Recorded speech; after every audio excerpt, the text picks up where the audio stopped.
Has Paizo finally done it? Is Paizo finally gonna beat the allegations that they hate the wizard? Let's find out! Hello everyone, this is Mathfinder, the home for every math nerd's Pathfinder organization needs. If you're new here, welcome, and we're so glad to have you. If you've been here before, welcome back, and thank you so much for your continued support. This is my second video reviewing and previewing Battlecry, the Pathfinder book that is coming out real soon. In today's video, I wanted to talk about the War Mage Wizard Class Archetype that's coming out with the book. But before we get into that, I wanted to remind y'all that on the 25th of July, Friday, I will be participating in a one-shot with Prime Productions, Swing Ripper, Thraving You, and Time to Dice. For more information, check out the video description. I also talked about this in my previous video on the Commander, and that video is linked above. I hope to see y'all there on Friday. It's going to be a ton of fun. I'm going to be playing a Spear and Shield Exemplar, which is a pretty classic fit for the Greek myth Bronze Age setting that Prime is going for here. Let's get on to the video. Before we get into the War Mage, let's talk about wizards in the remaster in general. Wizards are one of my favorite classes. They don't top the chart anymore because I think the Witch is probably my favorite class, and now the Commander is likely going to replace the Witch. But wizards are one of my favorites. I love prepared spellcasting, even in its Vancian form. It's one of my favorite ways to play the game. I love intelligence-based characters. The class is practically made for me. But I feel like Player Core 1 did them dirty. And this is especially true in the context of Player Core 2. With both the Player Cores out, a lot of the casters received substantial changes. Witches, clerics, sorcerers, oracles, and these changes made them a lot stronger. Now, it's not that the wizard did not receive any power upgrades. They received a better arcane spell list, they still benefit from the focus points buff, and they got slightly better feats. So it's not like I think the wizard is underpowered. I just find it a little unexciting to build a wizard using the options you get as a wizard. To me, the most exciting part of the wizard is the arcane thesis. Aside from spell shape experimentation, which I consider to be a pretty bad thesis, I think all the remaining theses are good. And the feats are okay, I can work with them, I don't love them, and I end up archetyping out of them anyways. So it's really just the arcane thesis that inspires any amount of excitement in how I build my wizard. But the real problem is spell schools. When Player Core 1 released, wizards had 7 schools. And these were a substantial flexibility nerf over what they used to be before the remaster. You went from having hundreds of spells that you could potentially put into your curriculum slots down to perhaps 20 to 30 depending on your exact school. And on top of that, it's not like they buffed the focus spells wizards receive. Wizards still receive the same old, relatively underpowered focus spells that kind of don't cut it. If you look at the 7 spell school options, 4 of them kind of just suck, in my opinion. Battle Magic and Civic Wizardry are good. I know Battle Magic specifically attracts some criticism for not having the most optimal use of its lowest ranked spell slots when you're at a very high level. I consider that to be so minute a cost that it ultimately doesn't matter too much. I still think Battle Magic is a good spell school because you have good curriculum spells and a good focus spell. Likewise for Civic Wizardry. Unified Magical Theory is probably the best of the Player Core 1 schools because you're not restricted to any curriculum spells and you still get a really good focus spell out of it. And then the remaining 4, Ars Grammatica and Protean Form, are just kind of hard to use well focus spells. The Boundary has a focus spell that weirdly relies on you casting a maximum rank summon spell first, which makes it really bad because focus spells are for longevity, not for buffing your already good spell slots. And Mentalism's focus spell just doesn't really do anything in most combats. Now, whether I give it an orange rating or a red mostly depends on whether I like the spell list alongside the focus spell, which is why Mentalism still ended up above the other 2. But ultimately, none of those 4 spell schools are really doing anything cool or powerful. You kind of just pick them if they fit your flavor, and then you just groan at the fact that what they give you is weak.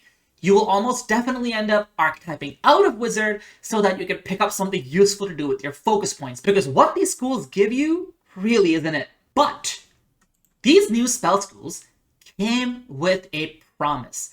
It came with the promise that the wizard is no longer beholden to the 8 classic spell schools from Dungeons and Dragons. It meant that now we could have a Goblin Fire Wizard school, and it'll have its own bespoke features that really synergize with Goblin characters, and we could have a completely different school just from a different part of the world. Has Paizo delivered on that promise is the real question. And the fact that I'm making this video at all should tell you that yes, Paizo has delivered on that promise. We have received a lot of new schools for the wizard class, and most of them have been really good. I consider the Red Mantis school to be kind of a stinker, but I guess that's okay, because AP content always tends to be hit or miss. But the remaining 5, the ones that actually came from Splat books, are all pretty good. School of Gates and School of Magical Technologies are both excellent. They have a very generically powerful focus spell that you get right at level 1, and they just have an all-around good curriculum spell list. The remaining 3, Calistrate, Rooted Wisdom, and Reclamation, are all really good options for different kinds of wizards you might build. Reclamation really suits a battlefield controller, Rooted Wisdom is a good way of fitting a bunch of support into a blaster or a controller, etc. All of these schools explore different ways of expressing the wizard fantasy, and with these you can even see why Paizo kind of narrowed the scope of what schools do, because by restricting to a smaller subset of spells, you're actually able to get a much more thematically coherent subclass for the wizard, as opposed to what we had in Legacy. And of course, there's the Rune Lord class archetype, where you can simply elect not to have a spell school from the base list, or a thesis, and to instead get the Thessalonian school of rune magic, a Sins-specific school list, and a few features to offset the fact that you don't have a thesis. I consider the Rune Lord overall pretty good, but of course it's a little complicated to evaluate. There are sins that are above average, like Gluttony, Greed, and Wrath. There are sins that are below average. Sloth, for example, gets a focus spell that's basically unusable in combat. But all around, I'd still say the Rune Lord makes for a good wizard. So overall, things are changing for the better. We have more schools than ever to work with. A lot of the new schools are actually pretty potent, and picking a school no longer feels like a burden like it did in Player Core 1, where of your 7 options, 4 of them were really unexciting and often bad. In fact, I'm sincerely hoping that the Player Core 1 schools get errata to be on the level of many of these new schools we're seeing. But all of that history now leads us to the newest character option for wizards, the War Mage Class Archetype. And yes, it's in blue. I do consider it excellent, a better class archetype than Rune Lord. Let's get into why. So first, let's take a look at the base features you get for being a War Mage, for picking this class archetype right at level 1, before the dedication feat. The adjustment you receive are as follows. You become trained in light and medium armor. This upgrades to expert at level 11, which is a little earlier than a wizard normally gets expert armor at level 13. You get shield block right at level 1. You get the War Magic class feature, which, let's get into that in a second.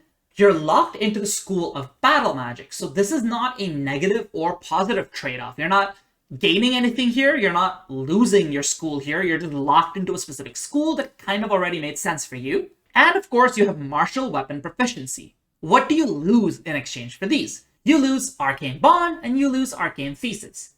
Arcane Bond is a meaningful loss because you kind of lose the ability to recast your top rank spell, which is one of the things that makes wizards powerful. Arcane Thesis is the other unique thing about wizards. You no longer have access to things like spell blending, spell substitution, etc. So are these 2 down trades worth everything else you get? Yes, in my opinion, absolutely yes. This is 4 general feats worth of value. And yes, I know it's not exactly 4 general feats. I know when you're making optimized builds, you might consider ways to cut the costs a little. Maybe you would pick up your weapon proficiency via some kind of an ancestry feat. Maybe you pick up medium armor via a heritage plus ancestry feat, like Dragon Blood. There are a lot of options that reduce the cost from being 4 general feats down to perhaps something like a heritage, an ancestry feat, and a dedication, or something along those lines. But ultimately, it's still true that you're getting a lot of value by having armor. You're kind of becoming the druid of wizards. Druids get a lot of power compared to other casters just from their base class chassis, between having more HP, having wisdom as their key attribute, having shield block, and having good armor. It's the same for this wizard, not quite to the same extent because you'll have less HP and you have intelligence as a key attribute, but still a lot of survivability. And a survivable wizard is good. This opens up your options massively as a wizard. You're no longer pressured into being a human or elf or dragon blood, depending on how much you wanted to build towards a specific armor class or a martial weapon. You now have access to bows if you want to have a nice third action at range, and because of shield block, it's not an embarrassment to step into melee either. I still wouldn't recommend doing it all the time, but you can spend your time closer to melee if you ever need to be there for a spell's range and not worry too much about it. So I think already, even without looking at the War Magic class feature, this is pretty good. And let's look at the school of battle magic before we talk about war magic, because it's going to make sense. So this is the school of battle magic. Your focus spell, initial, is Force Bolt. It's basically a one-action force barrage heightened to the appropriate level. Your advanced focus spell is Energy Absorption, a reaction that lets you gain energy resistance. And then among your curriculum, you have a lot of good blasts, and honestly, you have an all-around very good curriculum list. No matter what level you are, you will have a good set of spells to put in your top 3 ranks of spell slots, and every curriculum slot except first rank will have something valuable all the way till you're level 20. It's just first rank that has that problem where Breathe Fire, Force Barrage, and Mystic Armor all kind of fall off once you've hit level 9 or so.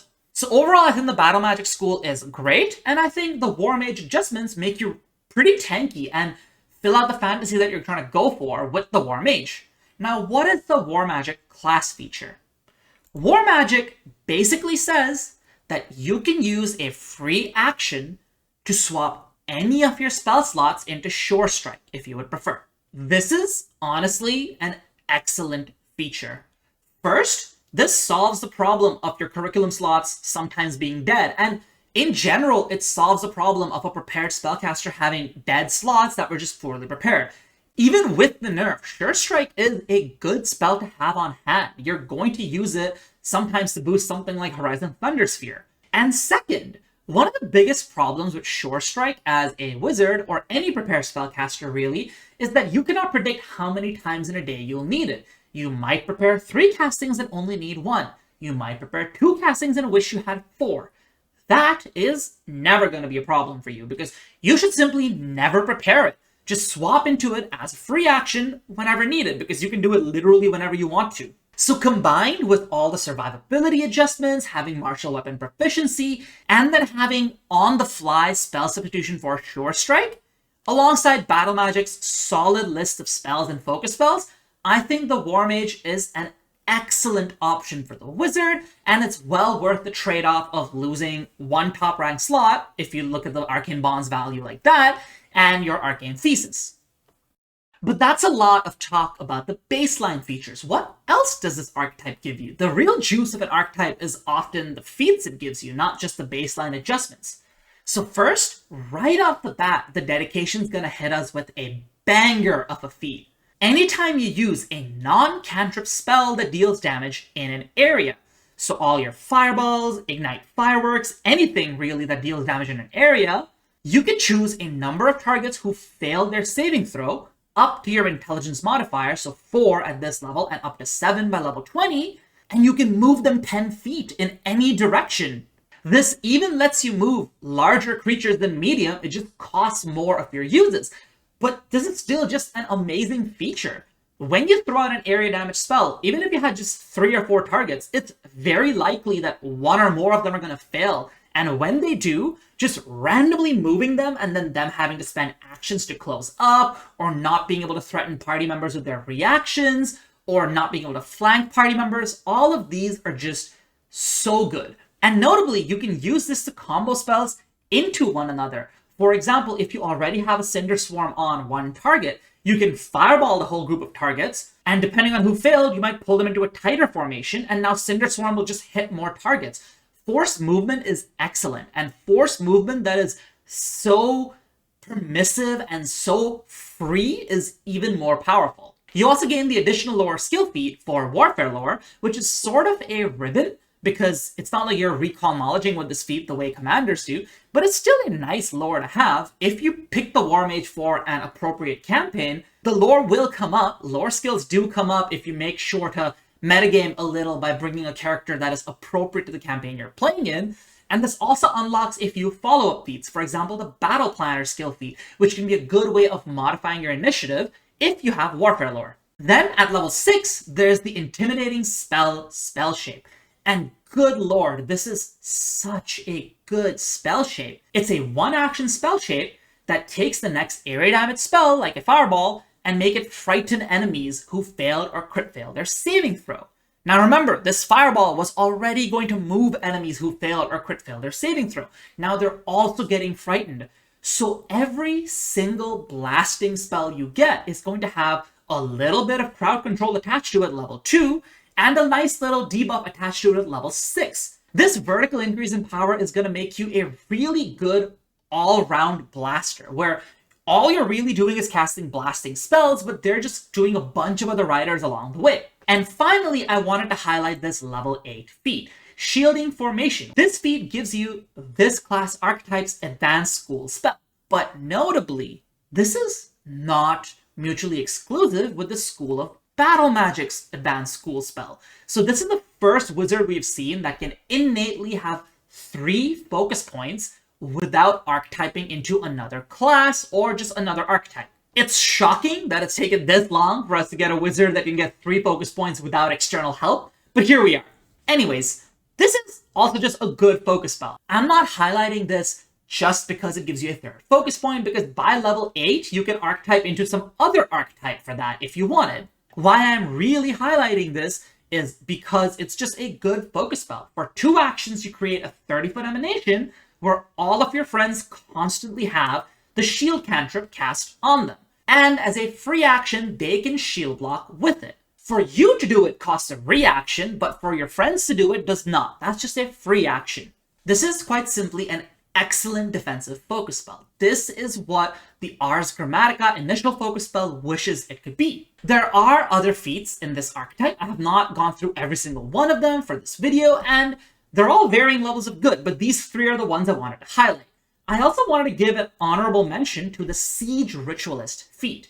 Now, Battlecry has a section of rituals that let you do things that are relevant specifically for sieges. These are scenarios where you're either attacking or defending a city, and you can do rituals like slicking the walls with oil or turning off all the lights in the place you're assaulting.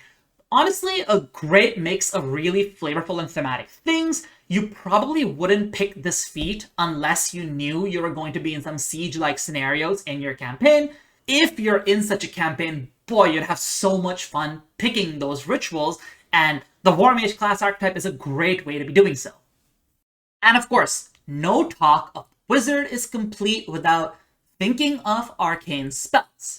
Now, this book is full of new spells. It's not just Arcane. Divine and Occult also get some juicy ones. I'm only focusing on Arcane because this is a video about a Wizard Class Archetype.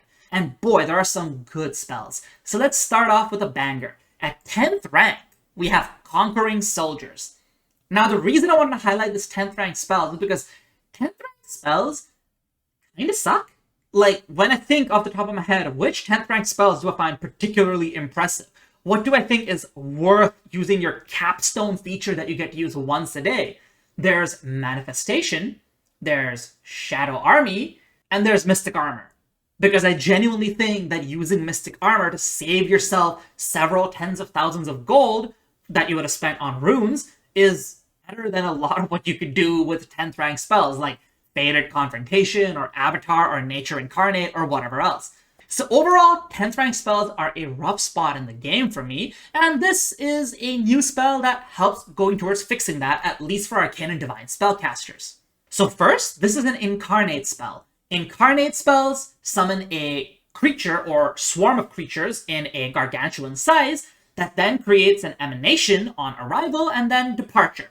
On arrival, they will create a massive 80-foot emanation that ignores your friends. And remember, this emanation can originate from a gargantuan size that you summon anywhere in the 500 feet range of the spell. And then on a success, each enemy is frightened 2.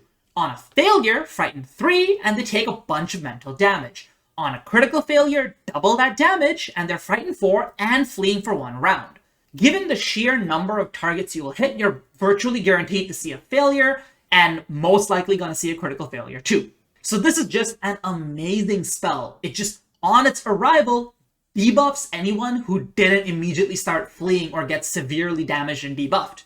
And then, on its departure, it does something even more epic. First, reduces the value of clumsy, drained, enfeebled, frightened, and sickened to all of your allies by 2, and then it sticks a 6th rank heroism on them, increasing their attack rolls, saving throws, and skill checks by +2. But not just that, it also increases all of their DCs, including spell save DCs, which means if you open with this spell, for the rest of combat, your own spell save DC is going to be 2 higher. Status bonuses to spell save DCs are virtually non-existent. I literally cannot think of one. So getting that is massive. And the duration of this buff that applies to your whole party for every single thing they do is 3 rounds after turn 2 when the spell departs. So this is just a great spell. You open with it.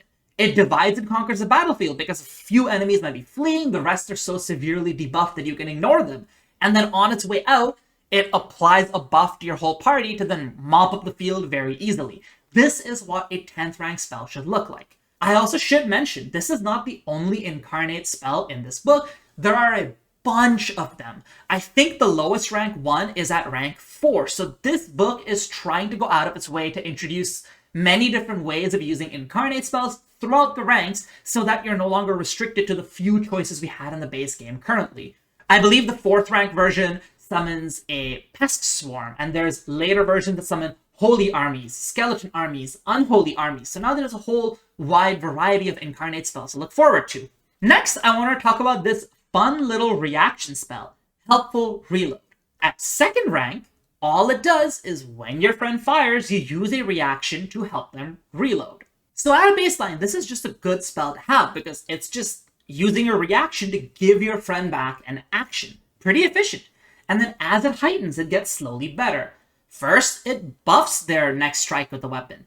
Then, instead of reloading with a piece of mundane ammunition, you can instead reload it with a piece of magical ammunition from inside their inventory. And then at 8th rank, I accidentally cut it off in the screenshot, but it basically lets you manifest a 10th level or lower magical ammunition and load that into your friend's gun. So this is a fun little spell that I think can contribute to some really cool tactics and teamwork if you and your party members coordinate for it. And finally, Shock and Awe. This is just a 3-action AoE at rank 5 with a ginormous area. It's a 50-foot burst that ignores your allies. On a success, it's just Frightened 1, not that impressive. But on failure and critical failure is where it's good because it's a larger value of Frightened and it also stuns the enemy. So this is most comparable in value to a spell like Synaptic Pulse, because Synaptic Pulse is a spell that does stun 1, 2, or 3 with a will save and it ignores your friends. But unlike Synaptic Pulse, this does not have incapacitation. This is something that you could cast in a boss fight if it's all you have and expect it to perform decently well. So I hope you like this showcase of the spells in this book. There are quite a few more, and a lot of them are really cool. I'm really excited to use some of them on my table. Overall, I think the War Mage is just going to be an excellent wizard option. I think having armor as a baseline feature is really good on the wizard. I think some of the feats you could pick up are pretty good, and I think the arcane spells we receive in this book will really round out the character. Will I play one in melee? Maybe not. I will give it a try. I'm going to see how a sword and board wizard feels. Definitely not going to try playing a two-handed wizard. If I'm going to be in melee, I'm going to use the shield block reaction. But I have a feeling the best way to play the War Mage will be to use a bow at range, and that's a fundamentally good way of playing the wizard. It just gives you a default third action, and having more options for third actions as a wizard is never a bad thing, because now you can round out turns with something like Recall Knowledge, Stride, Force Bolt, sustaining another spell, and using your bow.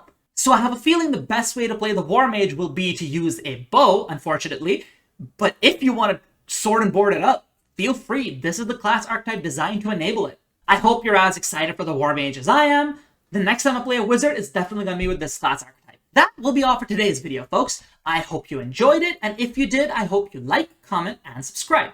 If you can afford to, I hope you join a channel membership. It is the best way to directly support me without worrying about things like ads. In the coming weeks, I'm going to continue talking about Battlecry. Make sure to check out my Guardian video when it comes out. I'm going to have opinions on that one.